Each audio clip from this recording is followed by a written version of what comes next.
Rutgers men's basketball begins the 24-25 season, less than a week away, and happy to have as a guest here on the Scarlet Faithful podcast, transfer wing PJ Hayes, coming into the program for his final year of college eligibility, the most anticipated season in Rutgers modern day history. PJ, thanks so much for being here. Thank you for having me. I appreciate it. Just wanted to start kind of with your journey to Rutgers. Obviously, your background, you were a standout high school player in Minnesota. I know you played for your father. Just wanted to ask you kind of his influence on your game and your life, and just kind of how that kind of started your whole basketball journey. You know, honestly, I think he was one of the biggest reasons on why I'm still playing basketball today, and honestly, how successful I've become. He taught me how to shoot.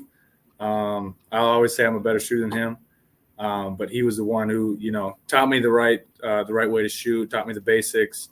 I wasn't always a shooter when I was younger, so I think he helped me develop a lot. And then obviously playing for him in high school, it taught me how to be respectful of coaches, understanding what coaches want, what coaches need, and just kind of help me develop and learn how to do the right things, and figure out what coach wants, and then execute that at a high level. So I think I couldn't be more happy to play for him, and honestly just proud that I got an opportunity to. So.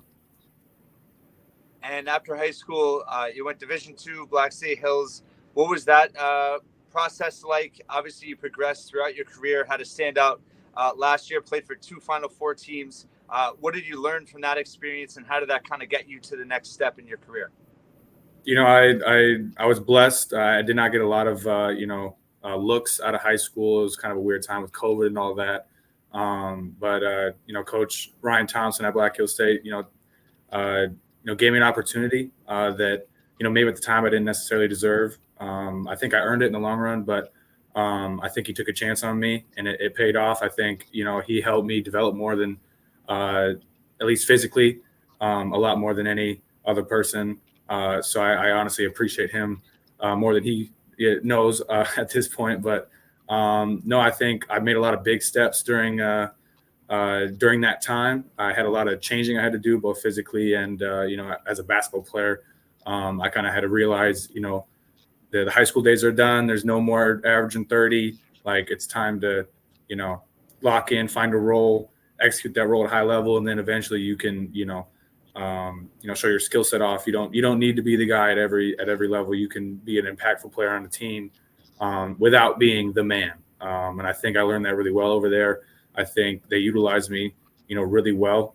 I shot 45% from 3 my last year, and I think that really, shows, that they helped me develop the most, and I got to show off my abilities, and it led me to an opportunity to go play at the University of San Diego, and then from there, I get an opportunity here at Rutgers. So it was a big moment in my life, and I can't appreciate, the Black Hill State coaching staff and the players especially. I think it was, a blessing to go out there.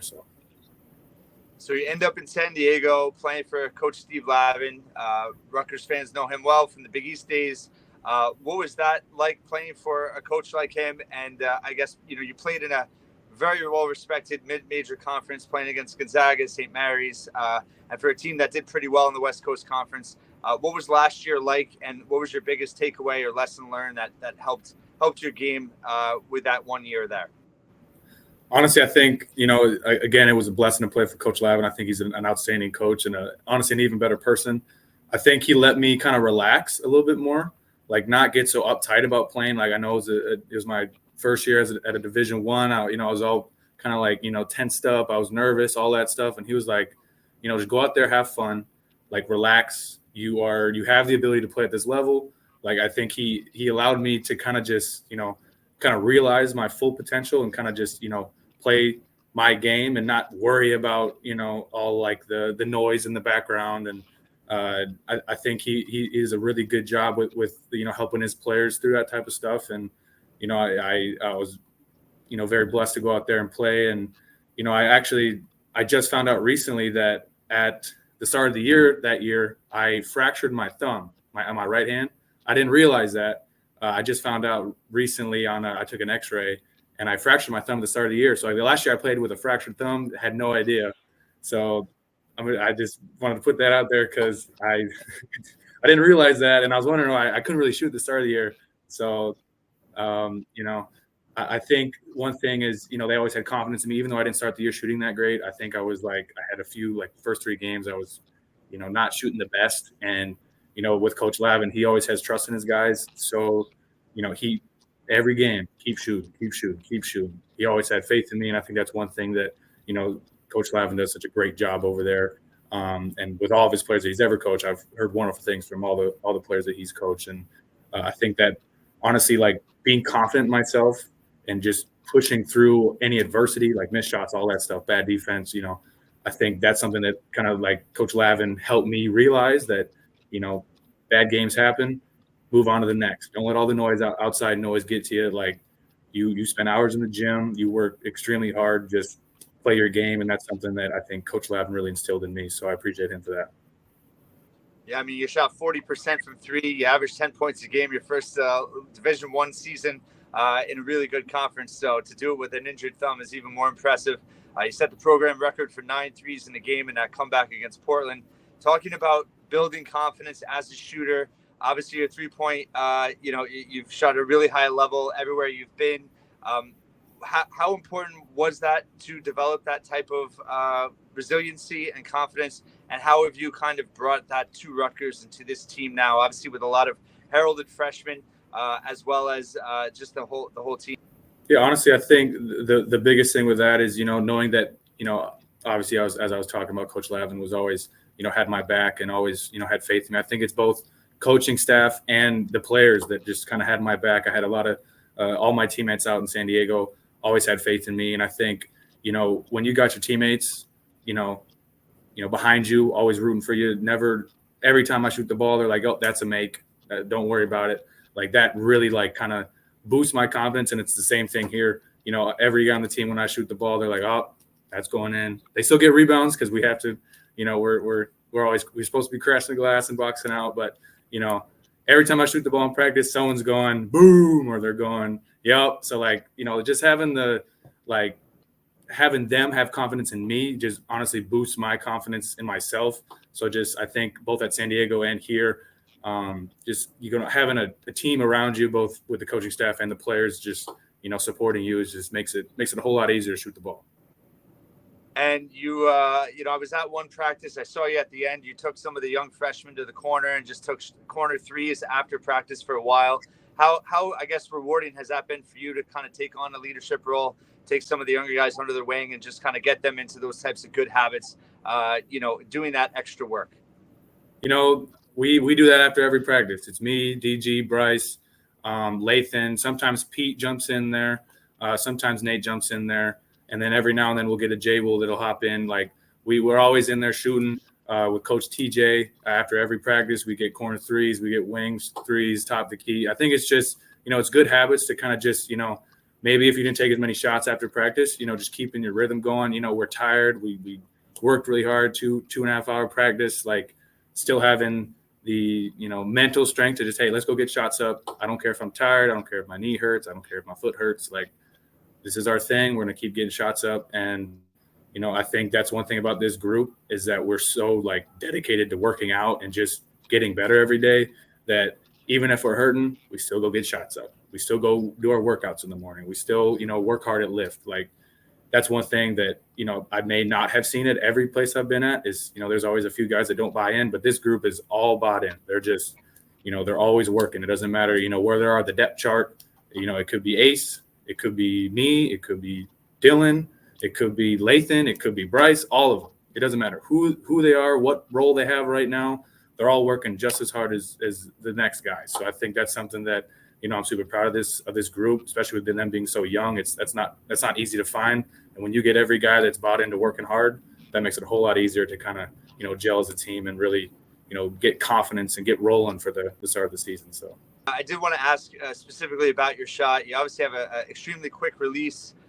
You have the ability to just kind of, you need very little space to get your shot off. You have really good mechanics. You never bring the ball down. I guess how did that develop over the years, and how has that kind of helped you, and how do you focus on that just in terms of now being in the next step, that next level here in the Big Ten, Obviously going to be facing, bigger, stronger, more athletic players in a tougher league. Again, that stems from my dad back in high school. When I was younger, I didn't shoot at all. I was always a bigger kid. I was, a couple inches taller than everyone else. So I was a post. I was the center. I was doing the jump balls. I was doing all that stuff. So I was, more of a big guy, more of a post. And I did a lot of scoring inside. So when I started getting older, and obviously my dad had been the coach, he was telling me, he's like, if you want to play for, more than just 2 years for me, if you want to play 3-4 years for me, you're going to have to develop a skill that not everyone has. And most everyone can shoot a layup. Most everyone can shoot a close shot. Not many people can shoot a three when they're 3-4 inches shorter than everyone else. So like when I was, 5th, 6th, 7th grade, I was like, I got to develop a skill that sets me apart from everyone else. And that was shooting. So I spent every day in the morning in middle school, just shooting for 30 minutes every day for the entire school year, just shooting. And that kind of started from there. I was one of those guys that shot from his knees and, catapulted it up. But through that, my dad was like, hey, you can shoot it now. You're a good shooter. I can play you. But that's not going to slide when you start playing some guys that can really guard. Like they're going to stuff your shot and they're going to send it right back into your face. So you got to start, once you start, developing a little bit physically and you get a little stronger, we got to move that ball up. So, you're not getting swatted because your shot's so slow. So I think with me getting stronger throughout high school, kind of my dad helping me, keep the same fundamental, strengths that I had, but just, I'm kind of just making it quicker. I think that helped me a lot. And then, throughout college, it's not even about, where I'm shooting. It's about making sure that every shot's the same. So, same flick of the wrist at the end, same, I like to keep my hand straight and kind of like at a bent angle when I shoot. So making sure that I'm not, shooting like this or shooting like this. It's just at this point, I have the fundamentals down. My shot looks good, but it's about making sure that every time I shoot that thing, it's the same thing every single time. And that's kind of allowed me to, shoot at a high clip. So that's mostly thanks to my dad, but also just, spent a lot of time in the gym and, perfecting my craft. That's great detail. I love that. And obviously you've put a lot of hard work into being here. Just in terms of being at Rutgers, choosing to be at Rutgers, your final year of college eligibility, what was it that made you want to come to Rutgers, and how has the experience kind of fulfilled that hope of being here now? Obviously the first people I was talking to was the coaching staff. Coach Smoke was the first person to reach out to me, and it just started from there. I could tell that this place was a family. They cared more about the people than they cared about the record or, the points or, the hype. It was all about, hey, we need you for what you bring. Come here and we'll make you the best player that you could possibly be. And I think that started with Coach Smoke. That started with me talking to Coach Pike, the whole coaching staff. And then slowly kind of, throwing in some players like Jay Will reached out, just stuff to where I could tell that this group wasn't just a normal college team. It was a team that really cared about each other. They want each other to succeed, so that, if Jay Will succeeds, that means that, we're going to win some games. So I think just the family aspect of Rutgers. And then once I started, getting some kind of got public that Rutgers was talking to me, just the fans, I got a 200 followers the first day. And I wasn't even, I didn't even get an offer. They just said that, Rutgers reached out to PJ and boom, just Rutgers support immediately. And I was like, whoa, I've never had this before. And, just the support from fans was kind of like the kicker for me, just knowing that every game is going to be sold out, knowing that, Rutgers fans always got, the players' backs, even when they're, maybe not doing the best is what they'd like. Just the wave of support from Rutgers fans was kind of just sent me over the edge. And I was like, yeah, this is where I need to be. And this is where, I can be the best player and, hopefully win some championships. So that's great. Obviously it's a unique situation. It's a unique dynamic of a team having, Dylan Harper, Ace Bailey, 2 projected NBA lottery picks for next year. And then obviously all the transfers that have come in amongst yourself as well. You knew what you were getting into. You knew the situation. You had that buy-in coming here. How has it been actually living it? And I guess how is the chemistry of this team, having so many, young freshmen, but also experienced guys that have your own experiences? You really bring a lot of, I guess, diverse experiences to this team. Yeah, I think, obviously we're a very, talented group of guys. I think one of the biggest things that coach, brought in was the guys that are extremely talented. So we got the skill down. I think the biggest thing is we just need, chemistry. We need to learn the basics as a team, especially defensively. So I think that's one thing that our transfers have done a really good job with.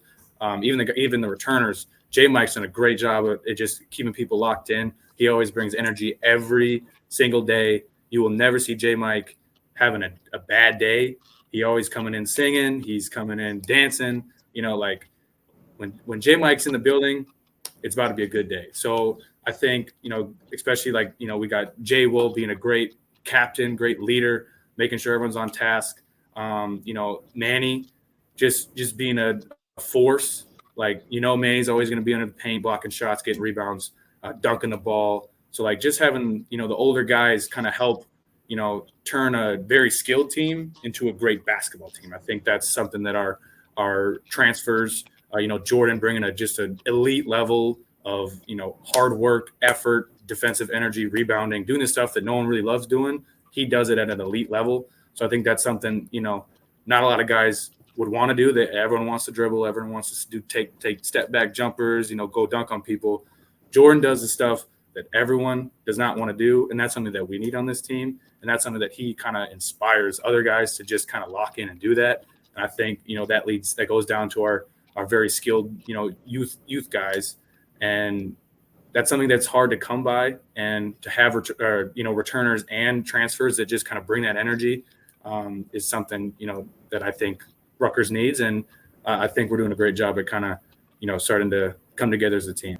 And I have to ask a couple more for you. I missed the tail end of you talking about at Rutgers Media Day about your tattoos on your arm. I know obviously you have Michael Jordan, but I think you said you have something of your mom as well. I know Rutgers fans have definitely noticed, and wanted to see if you could just describe what they both represent. So here, let me take this off. This is my mom. She was I don't know how well you can see that. We can kind of turn a little bit. It's a little glary, but basically back in high school, my mom was a elite cowgirl, I guess, as you could say. She did rodeo. She was a 2-time state champion. This is calf roping is what this is. That's what she was excelled at. But she also won all around cowgirl, which means she does I don't know if she did every single competition for females, but she did a majority of them. She did barrel racing, calf roping. I'm not sure what else she did. I know she was really good at calf roping. She was really good at barrel racing. But basically, she's the most decorated out of my family, probably, at least in high school. I don't know. She never did anything in college. She was, already on the grind she wanted to be a teacher. So she was already locked into school, being an elite student. But in high school, at least, she blew my entire family out the water, more than my dad, more than my brother, more than me. So she's technically the most successful. I would say the most successful athlete in our family, which obviously is, I'm trying to one up that this year. Hopefully we can kind of beat her out. But, that's something I think that this arm for me is going to be a kind of an inspiration arm. I'm going to finish this side with my dad and my brother. And then I'm not sure what to do on the inside yet. We're going to save that. I think I might get matching ones with my brother. But for me, this is kind of my, my inspiration. I don't want to get too kind of cringy with this, but, when I shoot the ball, this arm supports my right arm. So in my head, it's my tattoos support me. My mom supports me. Obviously, Michael Jordan is another huge reason of why I'm playing basketball in the first place. So with my mom, my idol, my dad and my brother, they kind of support me and, allow me to play the game I love. Even when I'm super far away, they're all doing their own thing over in Minnesota. So it's I know they're always there with me. So having them on my arm, eventually when I get them all on there, it's just a reminder that I have such a caring, loving family. And, also a reminder that the game that I love is always there with me. So I think, just for me, it was being able to put it, make it visible of how much I care about my family and, the things I love. And, I'm excited to finish it. Shout out to Steve De La Reyes from Ink Kings Tattoo. He was my tattoo artist. That's why it looks so good.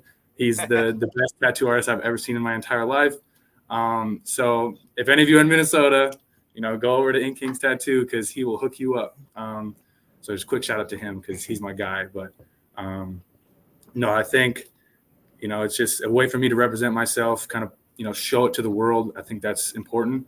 I think it's something that I care about, and I would like people to see that. And hopefully you can tell that, I kind of care about, my family. I care about basketball. I have, the person that inspired me the most to play basketball. So, it's a way for me to kind of help visualize it. So. Well, that's a big reason why I wanted to have you on today, because I think Rutgers fans, you're going to end up being a fan favorite at the Rack this year, and sharing that personal story was really great. So thank you for doing that. Just real quick, I know, is it your father that coined your nickname, 3J Hayes? Oh, well, technically it wasn't my father. Actually, it was, I'm blanking on his name. He was the announcer at Black Hills State. I think I got the name my sophomore year. My dad and my mom were like, I can't believe we hadn't thought of this, the 3J, because at one point they called me PJ Trays, and then they called me 3J Hayes, and that one stuck more than Trays.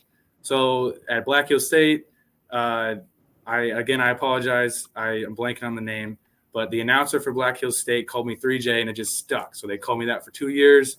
It didn't blow up as much at San Diego, but they said it a few times. I think they posted it a few times too on Twitter, but no, the person that coined it, again, I apologize. I'm going to memorize that name, so if I get asked again, I can properly, say the person who coined the term 3J. But it was the announcer at Black Hills State who first called me 3J, and that's where it kind of rolled. And now my dad's trying to, keep it rolling out here, so he keeps posting all the 3J stuff. Which, hey, I think it's a pretty decent nickname, so it works for me. Yeah, well, I wanted to get it out there because I'm sure Rutgers fans are going to want to be using it quite a bit this year. Last question for you, just in terms of this team, this opportunity, just from what I've seen, it feels like this team understands the moment that you're in, the opportunity that's in front of you with the season about to begin. What does this team need to do to be able to fulfill your potential this year? I mean, honestly, it starts defensively. I know Rutgers has been, a very, very, very good defensive team for the past, decade, especially with Coach Peichel at the helm. So the first thing is it starts defensive. We can score points. We got elite shot makers. We got shot creators. We got finishers. We got everything we need offensively, I think. And honestly, at this point, we're not even running our offense as well as we could. I think it could be a lot better. And we're still scoring points. We're scoring points in practice. We're doing all that. So I think our biggest thing is to just kind of buy in to the Peichel defense, the Coach Peichel defense. And I think we're slowly getting there. I think we're just a few more practices away from honing in and understanding what we need to do. Starts on the defensive end, leads out to offensive breaks, and it'll get us a lot more easier buckets. And then obviously rebounding is a big thing. So, we've been doing our rebounding drills every day. So we're gonna be an elite defensive team, and I think that's going to be the biggest things that'll make us, a legit contender. Is just locking in on defense, doing what we're supposed to do on the for boxing out and getting rebounds. And I think if we do that, I think we have a good chance to be a really good team. And I think we're making the steps to, making that come to fruition. So, PJ, thank you so much for your time and great insight on your journey and this team. Rutgers fans certainly excited for this year, and I'm excited for you for this opportunity. And certainly can't wait to hear the announcer yell PJ Hayes for 3 many times in the Rack this year, and excited for you to experience what that's like when that place is off the hook. So best of luck this season, and thanks so much again for your time. Thank you. I appreciate it for having me. All right, and thank you for listening and watching once again here at the Scarlet Faithful podcast.